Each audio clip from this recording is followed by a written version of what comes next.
Hari Hara Rama Krishna Yadavaya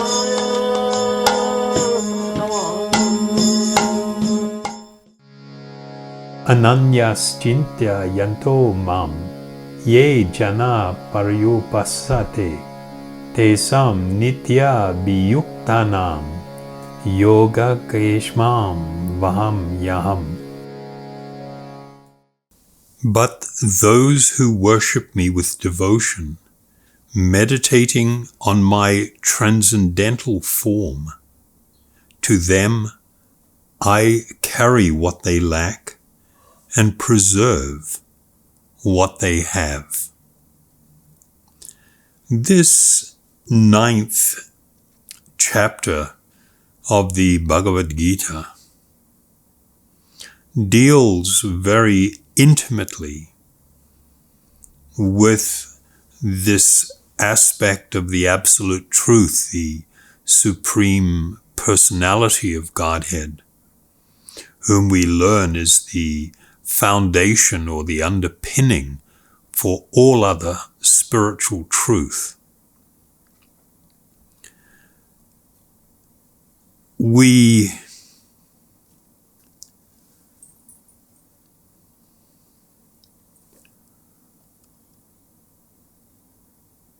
experience or we hear very confidential spiritual truth that requires qualification to understand.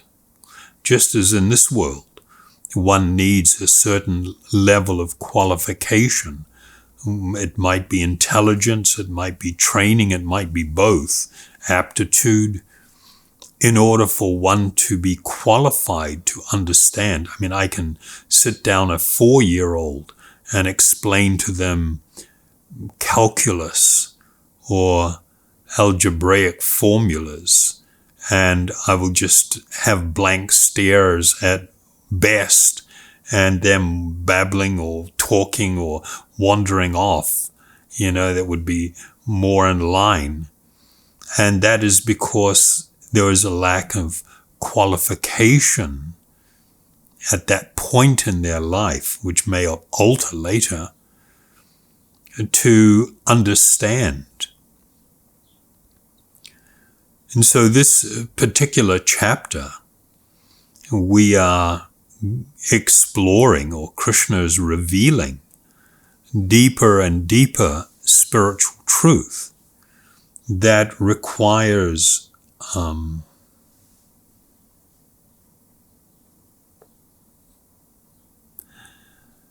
wonderful understanding. The means to understand, the means to acquire this knowledge is also provided by Krishna.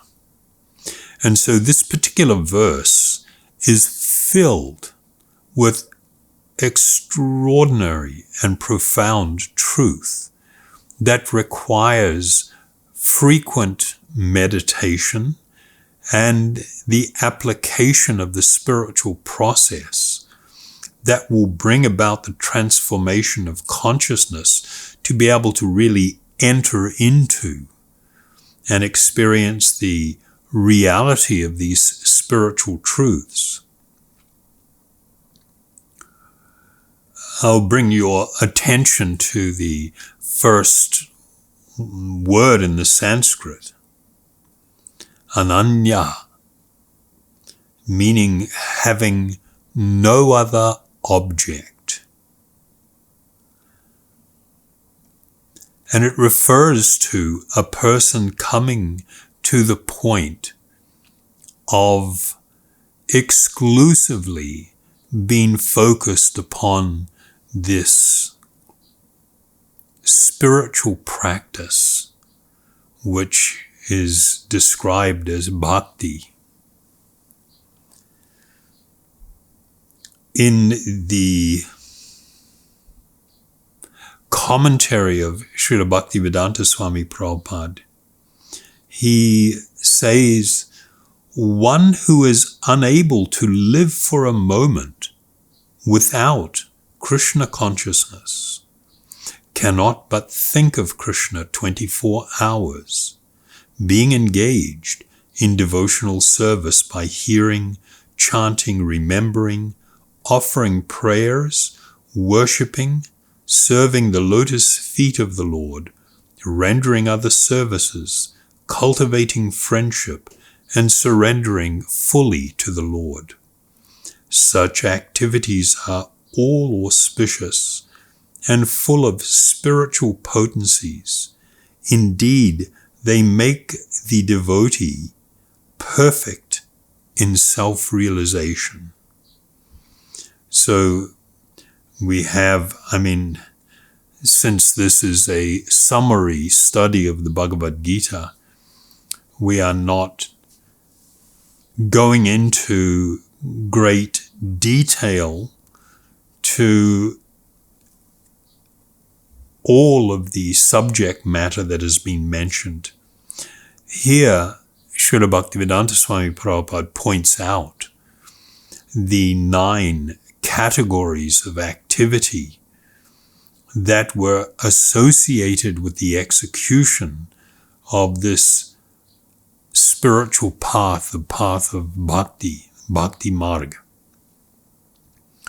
and how one learns to become dedicated to the remembrance and to the loving service of Krishna. In this verse that we're reading, Krishna uses the term mam, meaning on me or to me. So in the translation, though, you will see those who worship me with devotion, meditating on my transcendental form.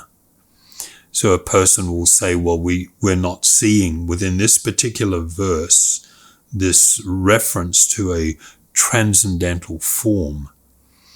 But if we look at the preceding verses in this chapter and in other chapters of the Bhagavad Gita, this is clearly laid out in great detail. About 11 verses prior to this one, there is a verse which I will read, where it states, "Fools deride me when I descend in the human form. They do not know my transcendental nature as the Supreme Lord of all that be." And just drawing your attention, again, the reference to me, mam, is here. And a foolish person is called a mudha. We also have the term param bhavam, or the transcendental, the supremely transcendental nature. So, and with the final word in the verse, the Maheshwaram.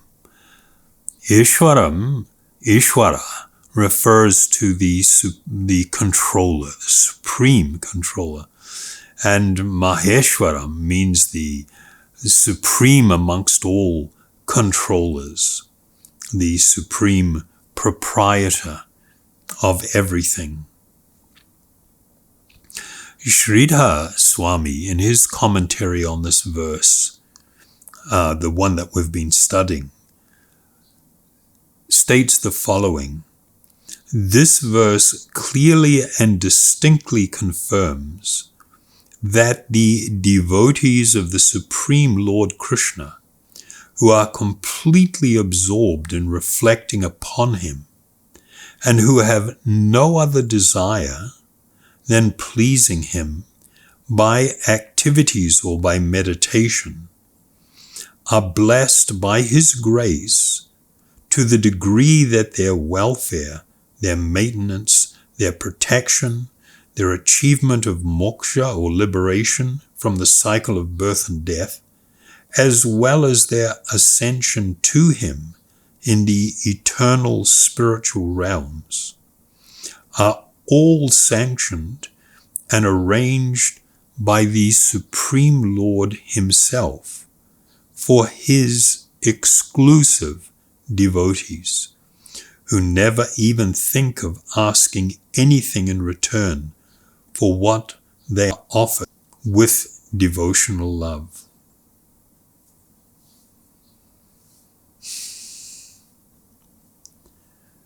This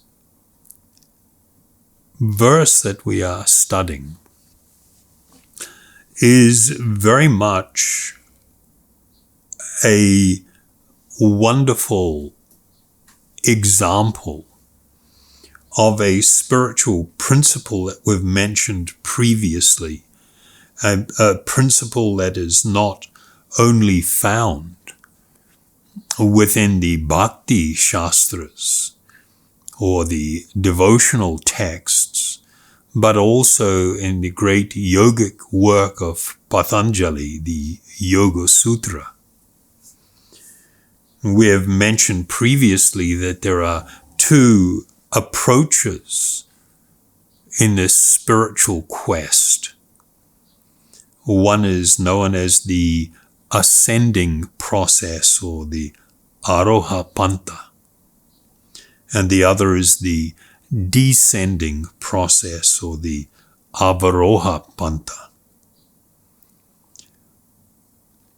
The ascending process is this attempt to scale the heights of self-realization and God-realization on the basis of one's ability and practice, by our righteousness, by our monumental endeavors.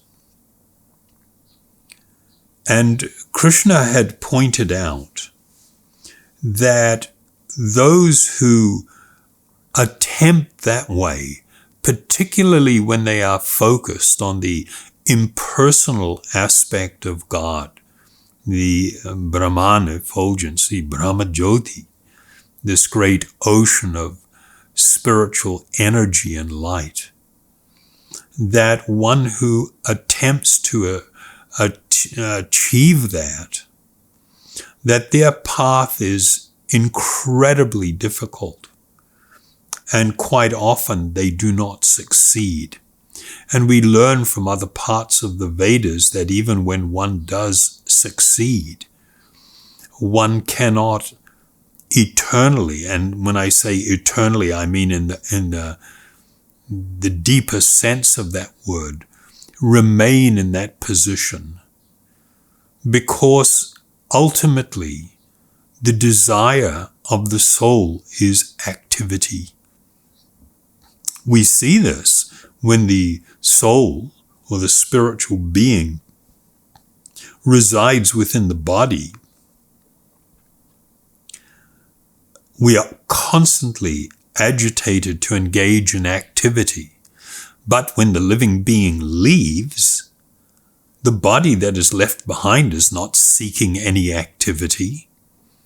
That is because that characteristic is part of the eternal nature. In this other spiritual process, the Avaroha Pantha, or the descending process, where one approaches God in a mood of submission and humility, that one will be awarded, if they become pleasing, they will be awarded spiritual realization and experience And this point is made, as I mentioned, in the Yoga Sutra. Patanjali, in the first pada, the first chapter, the 23rd shloka, he has the verse, Ishvara pranidhana va. And he had been speaking of the highest form of transcendental samadhi, asampragyata samadhi. He said, asampragyata samadhi is also, or certainly, attained by devotion or complete surrender to Ishvara. So, bringing your attention to the words in the verse, Ishvara, meaning the supreme controller or God, the supreme personality of Godhead. Then pranidhanat, which means with great devotion and supplication and bowing down. When we studied the fourth in the verse, the 34th verse in the 4th chapter, about surrendering or approaching a spiritual master to learn the highest truth, these words were also used, that it must be done in a mood of submission. This word va, while mostly it is used in the sense of or it can be, or is commonly used as also, it can also be attained. There are cases for it to mean verily or indeed or certainly, where one places stress on the preceding words. This observation was made by Krishnamacharya, who's a great yogi and Sanskrit scholar. In the earliest commentary on this work of Patanjali, the commentator Vyasa wrote the following in relation to this verse. Through a special kind of devotion, Bhakti Vishesha, called Ishvara Pranidhana, on the part of the devotee, Ishvara inclines towards him and favors him with the grace for fulfillment of his wish. So this is the earliest known commentary on this ancient work, and it clearly states that it is through this process of surrender that one receives divine grace in the form of realization. And this reality is being clearly laid out here by Krishna, that if one, regardless of what your qualification or lack of qualification is, if one worships him with devotion, and that of course is understood to be a deep mood of love, and is meditating upon his transcendental form. He says, to them I carry what they lack and preserve what they have. And so this is the key to actual spiritual realization. This is the key to spiritual experience, to come to meet face to face the actual personality of Godhead, and to be able to fall deeply in love, to experience the deepest transcendental love. In this relationship with the most lovable, supremely lovable personality, the actual Lord of our heart, that this comes as a reward, a gift that is granted by Sri Krishna to one who is devoted to him. Thank you very much. Hare Krishna, Krishna Krishna, Hare Hare, Hare Rama, Rama Rama, Hare Hare.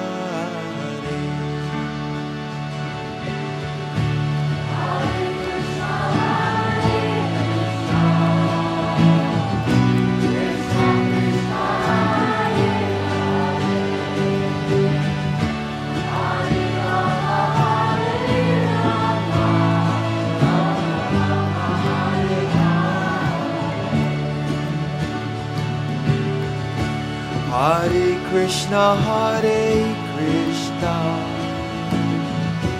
Krishna Krishna, Hare Hare, Hare Rama,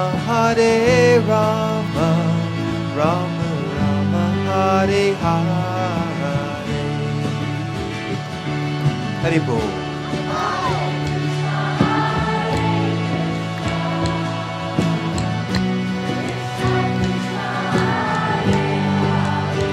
Krishna.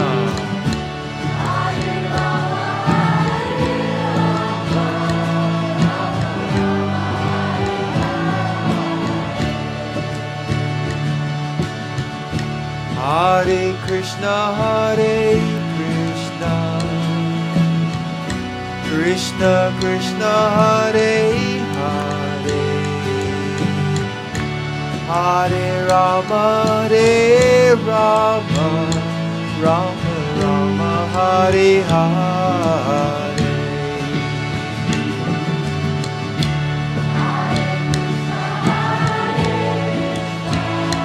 Krishna.